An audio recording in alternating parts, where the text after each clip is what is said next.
हसनत जमीउ खसालिही सल्लु अलैहि वालिही। दोस्तों, बड़ा समझदार मजमा है। रात के 1 बज रहे हैं। मैं आपके जिगर और दिल को मैं दाद देता हूँ कि आप लोग अभी तक बगैर जुम्बिश के कल्बो जिगर के साथ, चेहरे की बशाशत के साथ, चेहरे की ताजगी के साथ आप बैठे हुए हैं। यकीनन आपका अल्लाह रसूल से बहुत ज्यादा मोहब्बत है। ये मोहब्बत कयामत के दिन तक बरकरार रहे। दुआ करें भाई, आमीन। मैं तो आप लोगों की मोहब्बत में यही कह सकता हूँ, रस्मे वफा निभाना तो गैरत की बात है। रस्मे वफा निभाना तो गैरत की बात है। हम आप लोगों को भूल जाएं, हैरत की बात है। यार आप लोग इतना सुक्ति खाए हो, आप लोगों का गला सूख गया। सुभान अल्लाह बोल दिया करो यार। रस्मे वफा निभाना तो गैरत की बात है, हम तुमको भूल जाए हैरत की बात है। दुनिया मुझको चाहती है, शोहरत की बात है, हम आपको चाहते हैं, ये किस्मत की बात है। दुनिया मुझको चाहती है, शोहरत की बात है, हम आपको चाहते हैं, ये किस्मत की बात है। वो जिसको चाहे अपने करम से नवाज दे, वो जिसको चाहे अपने करम से नवाज दे, ये खुदा की बंदे से निस्बत की बात है। अरे एक मरतबा और सुभान अल्लाह कह दो, और अपनी बीवियों को फोन कर दो, भक्का की तैयारी रखे, हम भी खा के जाएंगे इंशाअल्लाह। सीजन तो खत्म नहीं हो गया है, खत्म हो गया है। हम बगैर सीजन के भी खा सकते हैं ना। मोदी का सीजन कोरोना का खत्म नहीं हुआ, हमारे मोदी जी का, तो भक्के का सीजन भी खत्म नहीं होना चाहिए भाई, है ना। माशाल्लाह आप लोग समझदार है। अक्सर लोग शादीशुदा है। कौन कौन शादीशुदा है भाई बताइए। आज मैं सिखों की किताब से आपको समझाता हूँ कि इस्लाम क्या है। समझेंगे ना भाई। आपने संस्कृत भी आपने पढ़ी है, लेकिन आपको मैं गुरुमुखी जुबान में इस्लाम समझाऊंगा। अल्लाह के बारे में समझाऊंगा, नबी के बारे में समझाऊंगा, आखिरत के बारे में समझाऊंगा कि मैं कोई मुकर्रिर नहीं, रस्मी तकरीर नहीं करता, मुझे तकरीर नहीं आती है, मैं पैगाम रसूलुल्लाह देने आता हूँ। हर धार्मिक किताबों से आपको मैं दाई बनाने की कोशिश करूंगा कि गैरों तक दावत किस अंदाज से दी जाए। हमारे इश्तियाक भाई ने अभी शंकर भाई को मेरे पास भेजा था रिसीव करने के लिए। माशाल्लाह बहुत खूबसूरत नौजवान, बहुत अच्छे जज्बात रखने वाले नौजवान। हम उनको दावत देते आए। उन्होंने कहा मौलाना हमें कोई बताने वाला ही नहीं है, हम खुद कंफ्यूज हैं कि हम क्या करें। तो फिर कंफ्यूज जब मुसलमान है, ईमान वाला है, तो सारी दुनिया कंफ्यूज होगी, है ना। तो इसलिए हम कंफ्यूजन से निकले। और मैं तौहीद का पैगाम शहरिया में पहली मर्तबा आया हूँ, तो इसलिए मौलाना आपका नाम क्या है? जाकिर भाई माशाल्लाह, चेहरा मुस्कुराता हुआ। बीवी भी बहुत खुश रहती होंगी माशाल्लाह। मुस्कुराता हुआ चेहरा हमारे नबी का चेहरा, जब चलते तो मुस्कुराते हुए, लेकिन दर्द दिल इंसानियत के लिए माशाल्लाह हमेशा आप तड़पते रहते, लेकिन हाँ आप मुस्कुराते। जो भी देखता आपके आशिक हो जाते हैं ना। तो इसलिए आप लोग चेहरों में मुस्कुराइए। अगर बीवी से लड़ाई हो जाए तो उसको छोड़िए, जरा यहाँ आइए, क्योंकि आजकल बीवियां भी बड़ी खतरनाक मिल रही है ना। एक लतीफा सुना दूं, कहीं सुनाया होगा आप लोगों के शहरिया में, सुनाना चाहता हूँ। बीवी नागिन बन के आ रही है इस जमाने में, मालूम है ना। अरे आगिन लगा देती है भाई। एक मर्तबा क्या हुआ, एक नौजवान ताजी शादी की है, शादी की थी, तो सोचा दुल्हन आएगी, प्यार से बोलेगी, खिदमत करेगी, लेकिन वो तो कोई नागिन की बच्ची थी, तरबियत नहीं हुई थी। तो शोहर साहब आप लोग पंता भात खाते, तो वो भी पंता भात खाता होगा, तो रोजाना 2-4 पत्थर निकल जाते। ने कहा बीबी मोहतरमा, जब चावल बनाया करो, अल्लाह ने खूबसूरत अलम नजअल लहू ऐनैन व लिसानन व शफतैन, बड़ी खूबसूरत आंखें दी आपकी, जरा देख लिया करो। रोजाना खाने में 2-4 पत्थर निकल जाते, अपनी खूबसूरत आंखों से जरा पत्थर निकाल लिया करो। बीवी क्या जवाब देती, बा कमाल जवाब। बोलते अल्लाह ने मेरी 2 आंखें दी है, तुम्हारे 32 दांत है, 2-4 पत्थर चबा के नहीं खा सकते हैं। सास बहू का अजीब अंदाज, सास बहू का, ये तो मियां बीवी का। और शोहर भी आज के जमाने में बड़े चालाक हैं, बड़े होशियार हैं, और सास बहू के लतीफे तो दुनिया में मशहूर है। मैं थोड़ा सा आपको जगाना चाहता हूँ। एक बहू आई, शहरिया की बहनें ऐसे नहीं होगी इंशाअल्लाह। आज हम जगाने आए कि आपको आयशा का वाक़या भी सुनाना है कि आयशा मर गई, चली गई दहेज का चक्कर में। आज कुछ उन लोगों की भी दास्तान आपको सुनाना है कि रिजवी क्या बोलते हैं, वो क्या नाम हो शैतान का, वसीम रिजवी, ये गोबर खाने वाला अंध भगत शैतान का बच्चा लेटरिन में पैदा होने वाला, क्या खा के पैदा हुआ अल्लाह जाने, भोगता है कुत्ते की तरह। वो इस्लाम पर एतराज कर रहा है। ये शैतान का बच्चा जब इसका बाप इसके घर में पैदा हुआ होगा, इसके कान में आजान हुई थी ना बिस्मिल्लाह, ये पैदा ही गलत नुस्खे से हुआ है शैतान का बच्चा। इस्लाम पर, कुरान पर, अरे उस कुरान पर एतराज कर रहा है। इसके बारे में महाभारत किताब कहती है, अष्टगुना पुरुष दिपियंति परिग्यचे कोलमेच रमशर थमचे पराक्रमच बहुभाषिताचे दानम यथा शक्ति कृतज्ञचे। शैतान बदतमीज उल्लू का पट्टा, इसके लिए हमारे पास अल्फाज नहीं है, क्या बोले आप, हम मजबूर हैं बोलने पर। ये आवाज मीडिया वाले पहुंचा दो उस शैतान रिजवीन, क्या नाम है इसका, वसीम रिजवी, वसीम इसका नाम है शैतान का। ये कालक है, ये बंदा इस्लाम के नाम पर, ये मुसलमान नहीं है, ये इस्लाम का गद्दार, बदबख्त, बदकिरदार।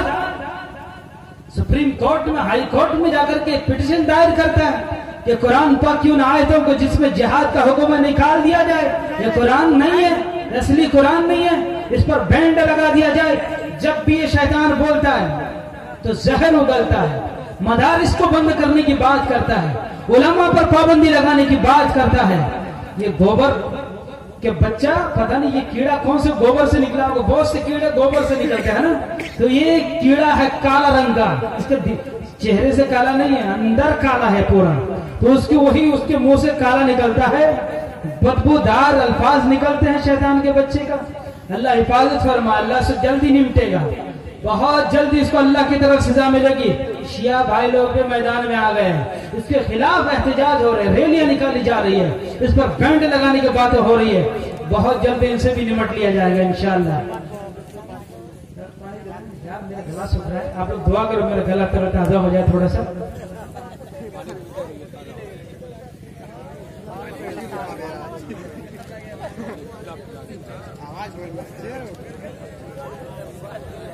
किसी की दुआ का असर देख आए, मदीने के शामो सहर देख आए। मैं बहुत सी चीजें आपको मिलाकर, आपने इस्लामी मुआशरा पर भी तकरीर सुनी, हजरत मौलाना सुना के गए और मुख्तलिफ, मैं सिर्फ आपको तौहीद रिसालत आखिरत सुनाना चाहता हूँ ताकि आप बिसोरी ना पूजे, आप साजा ना पूजे। ये हिंदुस्तान में हमारे सीमांचल के इलाके में चल रहा है, छोटे छोटे बताते हैं, इतने छोटे छोटे कद के साजा होते हैं, कभी घर से निकलता है तो लेटरिन बाथरूम करके निकलता है, खाने में हक देते हैं ना, तो बहुत से मुसलमान इनको पूछते हैं। ये मुसलमान कुरान का मानने वाला, नबी का दीवाना, इसके घर में कुरान मौजूद है, ये थान पूज रहा है, ये क्या बोलता मस्तान पूज रहा है, ये कब्र पूज रहा है, ये पता नहीं कहाँ कहाँ जा रहा है। ये मुसलमानों क्या हो गया, अभी तो आप जाग रहे थे, पूरी दुनिया में तुम्हारी आवाज की एक गूंज थी, तुमने पूरी दुनिया के अंदर अल्लाह की वहदानियत का सिक्का जमाया, नमरूद के आग में कूद कर आपके असलाफ ने खुदा का पैगाम सुनाया, लेकिन उसके मानने वाले साजा, बिसोरी, थान, मसान, बहुत से लोग तो वो बोलते हैं बांस की जो झुंड होती है ना, उसमें कबूतर काटते हैं, बोलते इसको काट देंगे तो खेत में बरकत होगी, नहीं तो मसान जो है, वो मसान जो शैतान है सारा बराबर कर देगा, बरकत ही नहीं होगी। अरे जनाब अली, अगर दिल में जर्रा बराबर भी इस अंदाज का किसी मुसलमान के दिल में ख्याल भी आ जाए तो हबितत अअमालुहुम फहुवा फिल आखिरति मिनल खासिरीन, कि उसने जितने भी नमाजें, रोजे, ज़कात, हज, जितने भी क्रिया कर्म किए हैं वो फंस हो गया, धस हो गया, बर्बाद हो गया, तबाह हो गया, और अल्लाह के यहाँ उसकी कोई कदर कीमत नहीं है। तो इसलिए नौजवानों, आप लोगों से मेरी गुजारिश है आप इस्लामी तालीमात को मजबूती से थामो। तो मैं एक लतीफा सुनाने जा रहा था, फिर मैं भूल न जाऊं, फिर उसके बाद अपने मौजू की तरफ मैं आता हूं, क्योंकि ये आंदोलन का जमाना है। आपके दिल में तौहीद की तहरीक जगाना है, तौहीद का आंदोलन आपको चलाना है, रिसालत मोहम्मदी का आंदोलन आपको चलाना है, आखिरत के ताल्लुक से दुनिया को आपको जगाना है। तो इसलिए जरूरी है कि हम और आप बेदार मगजी का सबूत दें, हम और आप जागें। शहरिया वालों, अगर हम ना जागें, बताए शैतान माँ बहन नौजवान बुजुर्ग हर एक पर मेहनत कर रहा है कि नहीं कर रहा है? हम और आप तो हफ्ते में एक मरतबा मशवरा करते ना, शैतान रोजाना ही मशवरा करता है। शैतान अपने चेलों को लेके बैठता है, लोए काका सुन, आज की काम किता हुआ शरीयत गली कुचे दे विच और मेरा फार्मूले दे विच अमल किता कि नहीं? वो पुत्र आ दस शहरिया के नौजवानों को नमाज तो रोकता, वो बच्चों को माँ बाप की नाफरमानी तो वारता कि नहीं? एक मीटिंग होती है जनाब, पंजाबी तो ही समझते हो ना? माशाल्लाह केड़े केड़े बंदे पंजाबी समझते दसो? बहुत सारे पंजाब में रहते हैं माशाल्लाह। पूर्णिया के नौजवान अक्सर पंजाब में रहते हैं, सब हमारे अक्सर याद दोस्त। हमारा अमान भाई भी यहाँ मुखिया साहब, मुखिया के उम्मीदवार उठने जा रहे हैं, बोले दुआ कर दीजिए अल्लाह ताला आपको मुखिया में कामयाब अता फरमा। जो भी मुखिया है, सभी लोगों से भी मेरी गुजारिश है, अमानतदारी के साथ काम करें और पब्लिक का दिल जीते। ठीक है मेरे भाई? तो मैं एक लतीफा सुनाने जा रहा था। क्या लतीफा भाई? सास और बहू का, कि सास आज के जमाने में कैसी और बहू कैसी है। बहू जो आ रही है, ओए जनाब वो नागण बनी होती है, ओदा मुकड़ा वेख लिए तो तुहाडा बल्ले बल्ले ने थल्ले थल्ले हो जाओ। हाँ, एक मरता सास आई, देखा बेटे को, माँ कहने लगी बेटा, अरे बेटा इस उम्मीद पर मैं शादी करा के तेरी लाई हूं कि बहू खिदमत करेगी, घर में जाकर इंसानियत का इकलौता बन करके आ जाएगी, जरा मेरे ख्याल रखेगी, मेरे बुढ़ापे का ख्याल रखेगी, मेरे बेटे की अजमत का, मेरे बेटे की ताज का ख्याल रखेगी। और ये तो खड़ूस आई है, खड़ूस। हाँ, इतने खतरनाक। बोलते क्या हुआ अम्मा? बोला ओ पुत्र, ये तो साड़ी खिदमत वास्ते की करनी है, तो मेरे ऊपर दादागिरी चलाउण दी है, हुण साडा की होगा, घर से चलना। तो माता की है दस तो सही। बोला पुत्र गली है, इन्हें झाड़ू लगा दिया है, ना भांडे ना बर्तन, कुछ भी नहीं है, सो दिया पैल दे वालों झुंड जा वो है डंगर, डंगर वांगू ये सोती पहन दी है हर वक्त। तो हुण की करूं? बोलता ये तो हर वक्त सोती रहती है गधे की तरह, हैं खराटे लेकर के रावण के भाई की तरह, इसका क्या इलाज हो? बोला अम्मा ये करते हैं, इसमें गैरत जगाने के लिए ना एक फार्मूले पर हम अमल करेंगे। हाँ, फार्मूला क्या है? बोलता ऐसा करना, जब सुबह हो ना, बोला हाँ, बोलता जब तुम झाड़ू लगाओगी, तुम आप झाड़ू लगाना, तो मैं आपसे जाऊंगा झाड़ू छीनने के लिए। जवान बेटे के होते हुए माँ झाड़ू लगाए, ये कयामत की निशानी है। अम्मा ऐसा नहीं हो सकता है कि तेरा जवान बेटा घर में मौजूद हो और माँ झाड़ू लगाए, ऐसा नहीं हो सकता। इस बीच में हम इस तरह झगड़ेंगे, नकली, असली झगड़ा तो होगा नहीं। तो बहू जब देखेगी ना, तो उसके अंदर गैरत पैदा हो जाएगी। हो सकता है कि झाड़ू लेके झाड़ू लगाने लगे, उस दिन से उसके अंदर जज्बा पैदा हो जाए। इसी प्लानिंग के साथ सुबह माँ झाड़ू लगाती है, बेटा के कहता है वो माँ कयामत आ गई हो, तुहाडा पुत्र रहन दो, तुसी झाड़ू लगाना है, साड़ी बदकिस्मती की गल है। बोलता है माँ ये कैसी बात है, ये मेरे लिए कयामत की निशानी है, आपका नौजवान बेटा मौजूद है, आप झाड़ू लगाओगी, ऐसा नहीं हो सकता है। बोलते बेटा माँ के रहते हुए बेटा झाड़ू लगाए, इस माँ पर लानत हो, ऐसा नहीं हो सकता है। पुत्र तू मेरे अखा दा नूर है, मैं तेन झाड़ू नहीं लगाने देना। हाँ, मैं बहुत प्यार करती है तुहाडे नाल। बोलता मैं बेटा बहुत तुमसे बहुत प्यार करती हूँ, बहुत मोहब्बत करती हूँ, बड़े अरमानों के साथ मैंने तुमको पाला है। और नौजवान शेर ये बर्दाश्त नहीं है कि तेरी माँ बैठी रहे, मेरा पुत्र झाड़ू लगाए। इस तरह 10 मिनट का वक्त गुजर गया। वो बीवी इस तरह टिकटिकी बांध के देख रही है, माँ भी बेटा झगड़ा कर रहा है। वो आके बोलती है, अरे जनाब वो क्यों हो गया, तुम माँ पुत्र क्यों झगड़ते पे हो? बोलते सुनो, बोलते है तुम माँ और बेटा क्यों झगड़ रहे? बोलते मैं एक फार्मूला बताता हूँ, एक शक्ल बताता हूँ, बहुत आसान है। सोचे पता नहीं क्या बताएगी। बोलता ऐसा करो, आज ही झाड़ू में झगड़ा करना कोई जरूरत थोड़ी है, तुम दोनों बारी लगा लो, एक दिन बेटा झाड़ू लगा ले, एक दिन माँ झाड़ू लगा लो।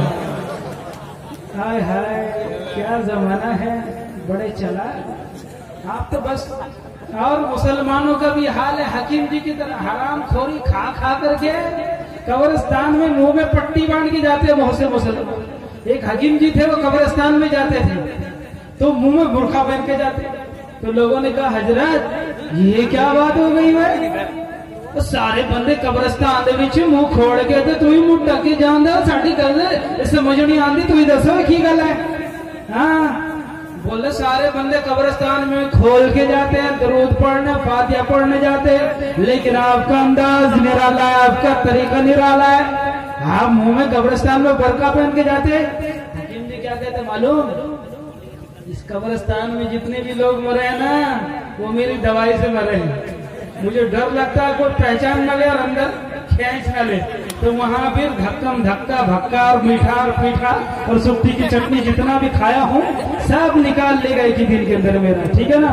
तो इसलिए मुंह में बुरखा बन के आता हूँ, कब्रिस्तान के मुर्दे मुझे ना पहचाने।